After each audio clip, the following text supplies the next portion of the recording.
কেন্দ্ৰীয় চৰকাৰৰ এখন বিশেষ আইন আৰু সেই আইনখনক লৈ ইতিমধ্যে ক্ষোভিত হৈ পৰা দেখিবলৈ পোৱা গৈছে।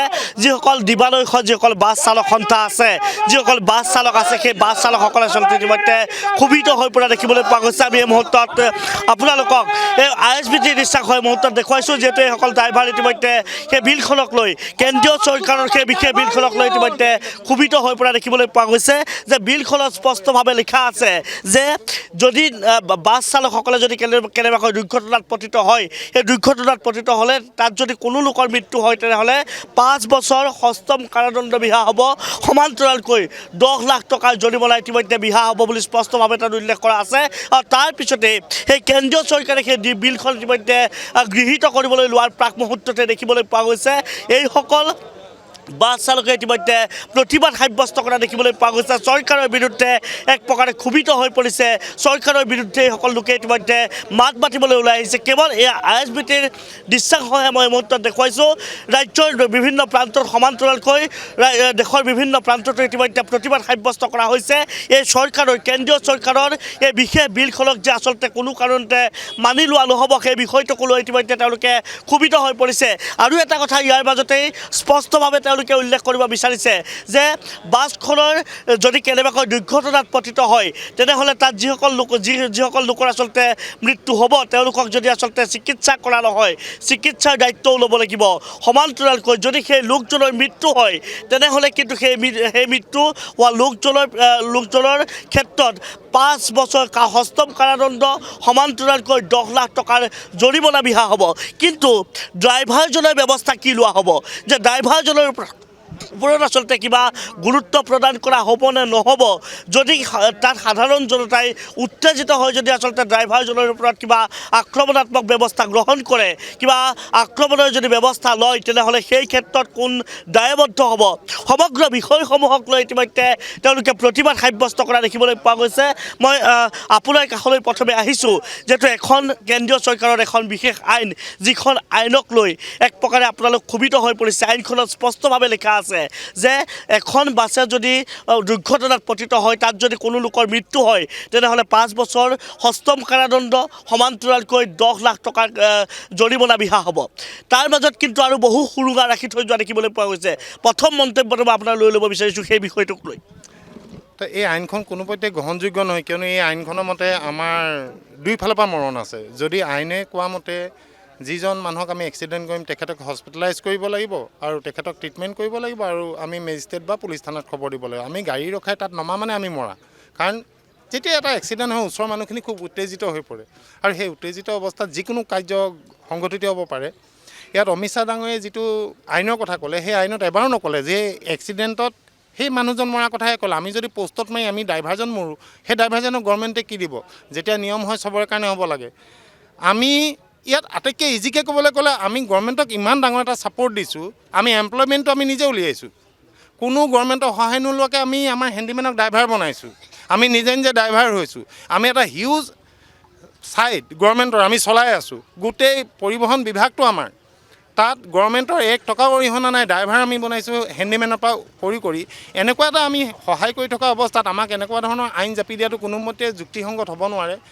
দ্বিতীয় কথা, আমি যদি পলাই গৈ পুলিচ থানাত ৰিপৰ্ট কৰোঁ, তেতিয়া হ'ব আমাৰ নেগলিজেঞ্চটো আহি যাব যে মানুহ এটা মাৰিলি, তই পলাই পুলিচ থানালৈকে গ'লি, লগালগ আমাক 10 বছৰলৈকে মেক্সিমাম জেইল হ'ব পাৰে আৰু 10 লাখ টকা ফাইন হ'ব পাৰে। ইয়াত প্ৰশ্ন আহিলে 10 লাখ টকা যদি মই ফাইন দিব পাৰোঁ, তো 10 লাখ টকা দি মই ঘৰত বহি পাণ দোকান এখন দি মই চলি দিয়াহেঁতেন কি দৰকাৰ মোৰ লাইফৰ ৰিস্ক লৈ গোটেই ৰাতি চলি থাকিবৰ কাৰণে? কি কাৰণে আমি চলাইছোঁ, 2 টকা পাওঁ, চলাওঁ, কৰোঁ। ইয়াত মই দেখিছোঁ গভৰ্ণমেণ্টৰ এনেকুৱা এটা নীতি নাই যিটো নীতিত ড্ৰাইভাৰসকলৰ স্বাৰ্থৰ কাৰণে ক'ৰবাত মাত এষাৰো মতা হৈছে। আজিলৈকে গভৰ্ণমেণ্টৰ এনেকুৱা এটা নীতি নাই য'ত চালকসকলৰ বা পৰিচালকসকলৰ সুবিধাৰ বাবে, তেওঁলোকৰ জীৱনৰ বাবে, তেওঁলোকৰ উন্নতিৰ বাবে এখনো আইন নাই, তেওঁলোকৰ ইভেন তেওঁলোকৰ পৰিয়ালৰ কাৰণেও। ইয়াত অমিত শ্বাহ ডাঙৰীয়াই কৰক, আমাৰ এটা ইঞ্চুৰেঞ্চ কৰক, যদি এক্সিডেণ্ট হয় আমি মৰি যাওঁ, আমাৰ 15 লাখ বা 20 লাখ টকা দিয়াৰ ব্যৱস্থা কৰক। তেওঁলোকে তেনেকুৱা আনুষংগিক যিবোৰ আমাৰ স্বাৰ্থৰ কাৰণে আছে। আমি এখন ৰাজ্যত এতিয়া আমি নচলিলে হাহাকাৰ অৱস্থা হৈ যাব আজি। তো এনেকুৱা এটা ছেক্টৰত আমি কাম কৰি আছোঁ য'ত গভৰ্ণমেণ্টৰ কোনো কষ্ট নাই আমাৰ লগত। আমি এমপ্লয়মেণ্ট এটা আমি নিজে দি আছোঁ। আমি হেণ্ডিমেনবোৰক শিকাই ড্ৰাইভাৰ বনাইছোঁ, তেওঁলোকে আকৌ নতুন বাছ চলাই আছে। ইয়াত মালিক পক্ষইও আমাক দিয়া নাই। যিহেতু মালিক এজনে ড্ৰাইভাৰ এজন ৰাখে, সেই ড্ৰাইভাৰজনক একচুৱেলি গাড়ীত অথৰাইজ লেটাৰ এখন দিব লাগে যে মই এই চালকজনক মই গাড়ীখন চলাব লৈছোঁ, তেওঁক অথৰাইজ লেটাৰ দিব লাগে।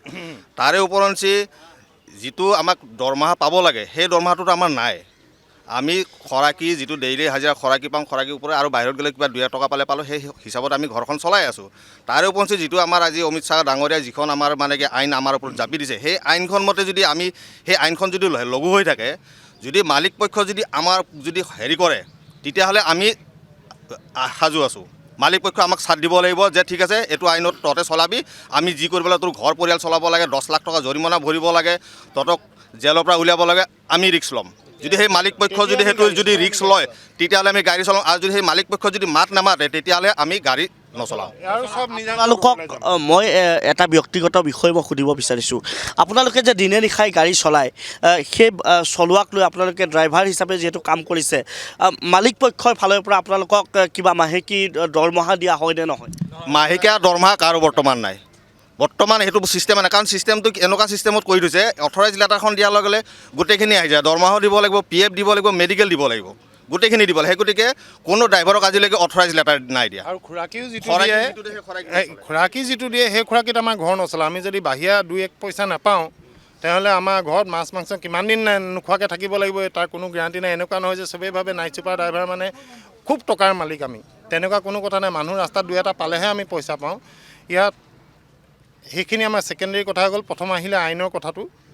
ইয়াত কথা এটাই একদম চিধা কথা, যদি মালিক পক্ষই আমাক এছুৰেঞ্চ নিদিয়ে যে তহঁতি চলা এখন আইনৰ অধীনত, আমি আছোঁ, যি কৰিব লাগে কৰিম, আমি চলাম, আৰু তেওঁলোকে যদি একো নকয় 2 এদিনৰ ভিতৰত, তেনেহ'লে মই গেৰাণ্টি দি কৈছোঁ অসমত নাইট ছুপাৰ চলাচল বন্ধ হৈ যাব, আৰু ইয়াতকৈ আৰু বেছিকৈ লাভ নাই। এক প্ৰকাৰে নিশ্চিত যে আইনখন কোনো কাৰণতে মানি লোৱা নহ'ব, সেইটোৱে নহয়? আইনখন মানি লোৱা হ'ব যদি তাৰ লগত আনুষংগিক বস্তুবোৰ যোগ কৰি দিয়া হয়। যদি মোক আপুনি মাৰিম বুলিয়ে ক'ব, মই মৰাৰ পৰা বাচিবলৈ মোৰ কি উপায় আছে, সেই উপায়খিনি যদি মোক নিদিয়ে তেনেহ'লে মই কেলৈ মাৰ খাম? মই মাৰ কেতিয়াও নাখাম, মই আঁতৰি যাম। মোক এইটো কওক যে মই 10 বছৰ জেইল হ'ব, 10 লাখ টকা দিব লাগিব, ঠিক আছে মই এগ্ৰী কৰিছোঁ, কৰিম। তাৰ পৰা বাচিবৰ কাৰণে মই কি কৰিব লাগিব? এনেকুৱাও নক'ব যে হেডো আপোনাৰ তেলো আপোনাৰ। ইয়াত উপায় দিছে তই বাচিবৰ কাৰণে ভিক্টিমজনক নি হস্পিটেল ভৰা, তাত মই নামি পেলাই গ'লে আপোনাৰ ইয়াতে আপুনি মোক এৰি দিব নি? আপোনাৰ ভাইটিক মই খুন্দিয়াই দিলোঁ, তেওঁ মৰি গ'ল, বেয়া নাপাব কথাটো কোৱাৰ কাৰণে? সেই সময়ত আপোনাৰ মানসিক অৱস্থা কেনেকুৱা হ'ব? আপোনাৰ ঘৰৰ ওচৰে পাঁজৰে মানুহৰ মানসিক অৱস্থা কেনেকুৱা হ'ব? তাত মই নামি যদি আপোনাৰ ভাইটিৰ বডিটো হাতত ধৰিবলৈ লওঁ, তেতিয়া মোক ওচৰৰ মানুহে এৰি দিবনে? আমাৰ ড্ৰাইভাৰবোৰ মাৰ খাই কত ড্ৰাইভাৰ মৰিছে, জ্বলাই দিছে। এইবোৰ যিসকলে দেখে তেওঁলোকে বুজি পায়, জীয়াই গাড়ীৰ ভিতৰত ভৰাই জ্বলাই দিছে। এইবোৰ আমি দেখি আছোঁ। এনেকৈ নিয়ম নবনে, এনেকৈ কানুন নবনে, এনেকৈ আইন নবনে। আইন সকলোৰে সুবিধাৰ মতে বনিব লাগে। যদি মোক জেল দিবলৈ বিচাৰিছে, মোক জেলৰ পৰা বচাৰ উপায়টোও দিব লাগিব, তেতিয়াহ'লে মানিম। নহ'লে মানুহে ট্ৰেইনত অহা যোৱা কৰিবলৈ শিকি লওক, নহ'লে নিজৰ পাৰ্চনেল কাৰলৈ অহা যোৱা কৰক। আৰু এই নিয়মটো পাৰ্চনেল কাৰতো প্ৰযোজ্য। যদি পাৰ্চনেল কাৰলৈ আহে 15-20 লাখ দি গাড়ী কিনে, তেওঁলোকে 10 লাখ টকা দিয়ক, আমাৰ ক'বলৈ নাই। কিন্তু মোৰ চিধা কথা, মোৰ মাটিও নাই, ঘৰো নাই, মই দিবও নোৱাৰোঁ 10 লাখ টকা, মই গাড়ীও চলাব নোৱাৰোঁ, মই নোৱাৰিম কোনো পধ্যে চলাব। এক্সট্ৰিমলি চৰি। যদি আমি 10 লাখ টকা দিবলৈ হয়, কিবা এটা বেলেগ ব্যৱসায় কৰিব পাৰিম, হয় নাই? কিয় গাড়ী চলাম? আজি আমি যোনে হ'লে আমাক গালি দি কিনে কথা পাতে, প্ৰথম আমাক সন্মান চকুৰে নাচায়। যদি আমি 10 লাখ টকা দিবলৈ হয়, আমি কি অবভিয়াছলি আমি বেলেগ কিবা এটা ব্যৱস্থা কৰিম, আমি গাড়ী নচলাওঁ, আমি সন্মানীয় কিবা এটা কাম কৰিম, হয় নাই? আৰু যিহেতু আমি গোটেই অৰ্থনৈতিক ব্যৱস্থা এটা চলাই আছোঁ দেশৰ, আজি যদি ড্ৰাইভাৰ নাই গোটেই হাহাকাৰ হ'ব।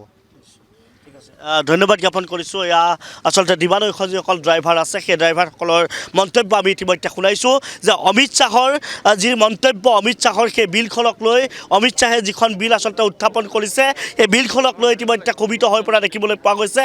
আৰু মই ইতিমধ্যে কৈছোঁৱেই যে বহুকেইটা প্ৰশ্ন ইয়াৰ মাজত সোমাই পৰিছে, যে বহুকেইটা আঁসোৱাহ ইয়াৰ মাজত, এই বিলখনৰ মাজত আচলতে থাকি যোৱা দেখিবলৈ পোৱা গৈছে। যে যিসকল যাত্ৰী আছে, যাত্ৰীসকলক লৈ যেনেদৰে আচলতে বিলখনক সুবিধা প্ৰদান কৰি দিয়া হৈছে, যেনেদৰে যাত্ৰীসকলক লৈ আচলতে চিন্তা চৰ্চা কৰা হৈছে, ঠিক তেনেদৰে যিজন ড্ৰাইভাৰ বা যিজন চালক, সেই চালকজনক লৈ কিন্তু কোনো ধৰণৰ যে ব্যৱস্থা গ্ৰহণ কৰা হোৱা নাই, সেই কথাটো প্ৰায় নিশ্চিত হৈ পৰিছে।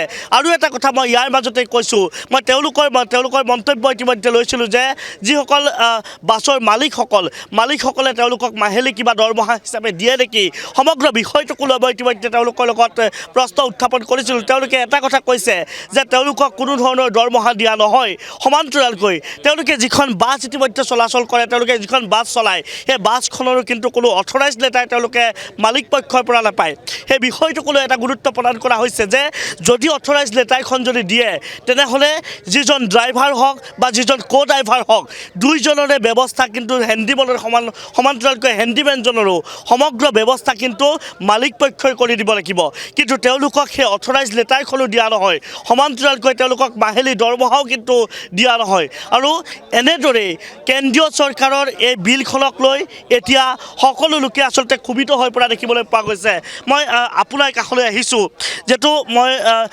সকলোৱে কৈছে যে বিলখন মানি লোৱা নহ'ব যদি যিসমূহ আঁসোৱাহ আছে যিসমূহ সুৰুঙা ৰাখি থৈ যোৱা হৈছে সেই সুৰুঙাসমূহ যদি সম্পূৰ্ণ কৰা নহয় তেতিয়াহ'লে বিলখন মানি লোৱা নহ'ব আপোনাৰ মতামত কি হ'ব তাৰমানে মোৰ ক'বলগীয়া এইটোৱে আছে যে এইটো আইনখন মানি লোৱা নহ'ব কাৰণ 1983 এক্টৰ মতে আজি 30 বছৰ হৈ গ'ল 30 বছৰ উকলি গ'ল আজি লকডাউনৰ ড্ৰাইভাৰ হেণ্ডিমেন যিখিনি আছিলে হাৰ মূৰ ভাঙি অৱস্থা নাই গতিকে কোনোবা এজন ড্ৰাইভাৰে যে 10 লাখ টকা দি পেলাই যে তেওঁ মুক্ত হ'ব পাৰিব জেলৰ পৰা এইটো ইম্পচিবল আৰু ইয়াৰ মাজতে আৰু কথা আছে যিখিনি মালিক সন্থাই আজিলৈকে আমাক কোনো সা সুবিধা দিয়া নাই না আজিলৈকে দৰমহা দিছে যিটো খোৰাকি দিয়ে 200-400 টকা 200-100 টকা বাহিৰা পইচা ওলায় সেয়া দি ঘৰ চলিবলগীয়া হয় সেয়া দি ঘৰ চলি আজি এনেকুৱা এখন আইন অমিত শ্বাহে যিটো দিছে আইনটো দিয়াৰ আগতে আইনৰ বচাৰ উপায়টো দিয়া নাই আমাকতো জীয়া জুইত জাপ মাৰিবলৈহে দিছে ইয়াৰ বিনিময়ত তেওঁলোকে কি কৰে এই বিলখনৰ বিষয় লৈ তাৰপিছত নহ'লে অনিৰ্দিষ্ট কাললৈকে কি হ'ব তাৰ কোনো কাৰণ নাই গাড়ী নচলোৱাই হ'ব এইটো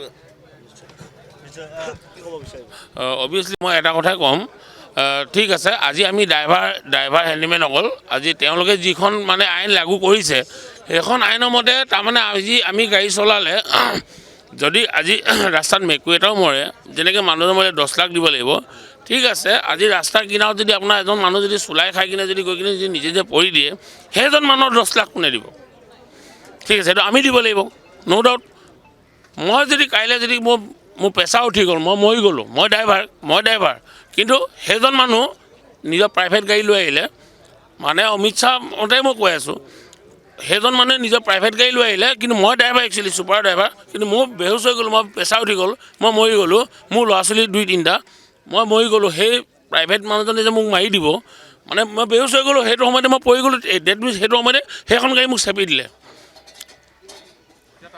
তেতিয়া তাৰ বিনিময়ত মোক কোনে দিব অমিত শ্বাহে দিব নে কোনে দিব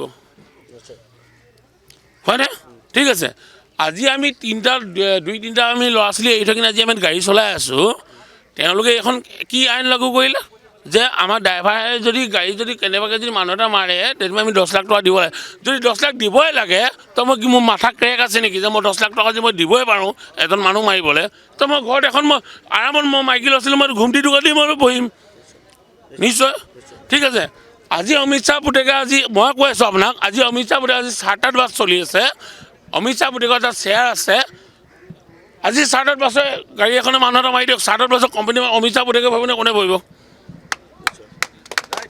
ঠিক আছে কোনে বহিব মই বুকু পিন্ধাই কৈ আছোঁ এইখন চৰকাৰে মই আপোনাক ইমানেই কৈ আছোঁ আমাৰ লিখা মানুহৰ কাৰণে এইখন চৰকাৰ নহয় আৰু যদি ৰিয়েল যদি হিমন্ত বিশ্ব শৰ্মাই মই ফ্ৰণ্ট কৈ আছোঁ যদি হিমন্ত বিশ্ব শৰ্মাই ৰিয়েল যদি এজন অসমীয়া মানুহ হয় তেওঁ ডাইৰেক্ট আমাৰ কাৰণে কান্দক তেওঁ শুনক মই কৈ আছোঁ তেওঁৰ লিখা ডাইলগ আমি ধেৰ মাৰিব পাৰোঁ যে জালুকবাৰী সমষ্টিত এইটো কৈছোঁ আজি আমাৰ লিখা দুখীয়া মানুহৰ কাৰণে কৰক না দুখীয়া মানুহৰ কাৰণে কৰক আজি কি ড্ৰাইভাৰে কি শুনে তেওঁ ড্ৰাইভাৰটোৱে যদি ৰ'ব মই কৈ আছোঁ তেওঁ ড্ৰাইভাৰটোৱে যদি ইনকেছ আজি কি মন্ত্ৰী বিধায়কৰ কি এক্সিডেণ্ট হোৱা নাই মানুহ মৰা নাই দিছে নেকি 10 লাখ মোৰ সেইটো লাগে দিছে নেকি আজি অলপ দিনত এইটো কি নাম আছিলে ভাস্কৰ শৰ্মাই আমাৰ ড্ৰাইভাৰক মাৰি কিনে গুচি গ'ল কেই লাখ দিলে মই কথা বেয়া নাপাব মই অলপ ইগ' হৈছোঁ মই কথাটো কৈছোঁ কেই লাখ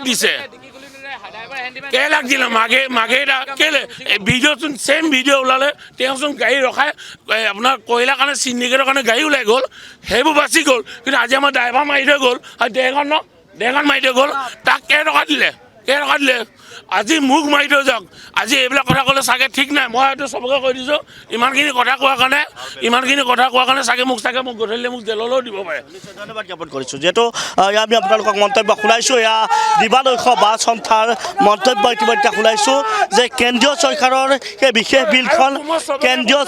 সেই বিশেষ বিলখনক লৈ ইতিমধ্যে এই চালক সন্থা এই বাছ চালক সন্থা ইতিমধ্যে ক্ষোভিত হৈ পৰিছে আৰু কৈছে যে যেতিয়ালৈকে সেই বিলখনৰ সুৰুঙাসমূহ মৰা নহ'ব যেতিয়ালৈকে ড্ৰাইভাৰসকলৰ ব্যৱস্থা গ্ৰহণ কৰি দিয়া নহ'ব ড্ৰাইভাৰসকলক আচলতে সমগ্ৰ বিষয়টোৰ পৰা বাচিবলৈ যিসমূহ সুৰুঙা লাগে সেই সুৰুঙাসমূহ বা যিসমূহ ব্যৱস্থা লাগে সেই ব্যৱস্থাসমূহ যেতিয়ালৈকে কৰি দিয়া নহ'ব তেতিয়ালৈকে আচলতে সেই বাছ চালকসকলে আচলতে বাছ নচলোৱাৰ সিদ্ধান্ত গ্ৰহণ কৰিছে সকলোৱে কৈছে যে কেন্দ্ৰীয় চৰকাৰৰ সেই আইনখন ড্ৰাইভাৰ বিৰোধী যিখন আইন সেই আইনখন কোনো কাৰণতে আচলতে মানি লোৱা নহ'ব সমান্তৰালকৈ তেওঁলোকে যিটো ব্যৱস্থা গ্ৰহণ কৰিছে যাত্ৰীৰ ক্ষেত্ৰত যেনেদৰে সুবিধা প্ৰদান কৰি দিয়া হৈছে ঠিক তেনেদৰে ড্ৰাইভাৰ আৰু হেণ্ডিমেনৰ ক্ষেত্ৰতো সমান ধৰণৰ প্ৰাধান্যতা প্ৰদান কৰিবৰ বাবে ইতিমধ্যে এইসকল ড্ৰাইভাৰে ইতিমধ্যে প্ৰতিবাদ সাব্যস্ত কৰিছে আৰু মই কৈছোঁৱেই যে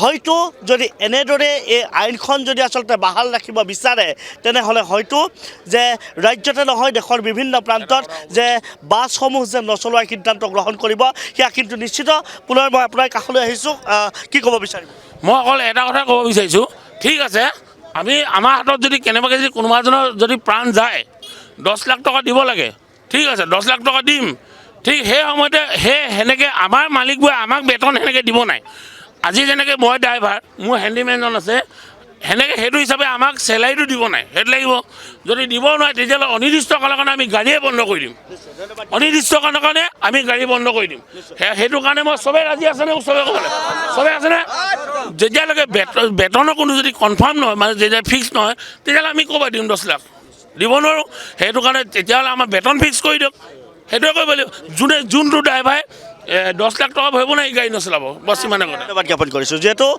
এয়া এনেদৰে ক্ষোভত ভাগি পৰা দেখিবলৈ পোৱা গৈছে তেওঁলোকৰ মালিক সন্থালৈ ইতিমধ্যে আহ্বান জনাইছে যে তেওঁলোকক মাহিলী দৰমহা দিব লাগে এটা পৰ্যাপ্ত পৰিমাণৰ দৰমহাৰ তেওঁলোকৰ প্ৰয়োজন আছে যিহেতু কেন্দ্ৰীয় চৰকাৰৰ আইনখন যদি তেওঁলোকে মানি ল'বলগীয়া হয় তেনেহ'লে মাহিলী তেওঁলোকৰ এটা দৰমহাৰ প্ৰয়োজন হ'ব যিহেতু তেওঁলোকক এতিয়ালৈকে কোনো ধৰণৰ দৰমহাৰ ব্যৱস্থা কৰি দিয়া হোৱা নাই মাহিলী কোনো ধৰণৰ ড্ৰাইভাৰে আচলতে দৰমহা নাপায় তেওঁলোকে 2 টকা বাহিৰা টকা যেনেদৰে ওলায় সেই টকাৰে ইতিমধ্যে তেওঁলোকে পৰিয়াল পোহপাল দি আছে তেওঁলোকে দিন অতিবাহিত কৰি আছে জীৱন সংগ্ৰাম তেওঁলোকে তেনেদৰে চলাই গৈছে আৰু কৈছে যে যদি কেন্দ্ৰীয় চৰকাৰৰ আইনখন মানি ল'ব লাগে তেনেহ'লে মালিক সন্থাৰ ফালৰ পৰা আচলতে মাহিলী তেওঁলোকক দৰমহাৰ ব্যৱস্থা কৰি দিব লাগিব নতুবা কেন্দ্ৰীয় চৰকাৰৰ যিখন আইনখনে যাত্ৰীৰ ক্ষেত্ৰত যেনেদৰে সুবিধা প্ৰদান কৰিছে ঠিক তেনেদৰে ড্ৰাইভাৰ হেণ্ডিমেনৰ ক্ষেত্ৰতো ব্যৱস্থা গ্ৰহণ কৰিব লাগিব যদি ব্যৱস্থা গ্ৰহণ নকৰে তেনেহ'লে অনিৰ্দিষ্ট কাললৈ এই নৈশ বাছ দিবালৈশ যিসমূহ বাছ আছে সেই ছুপাৰ আছে সেইসমূহ অনিৰ্দিষ্ট কাললৈ বাহাল ৰখাৰ দাবী উত্থাপন কৰিছে এইসমূহ ড্ৰাইভাৰে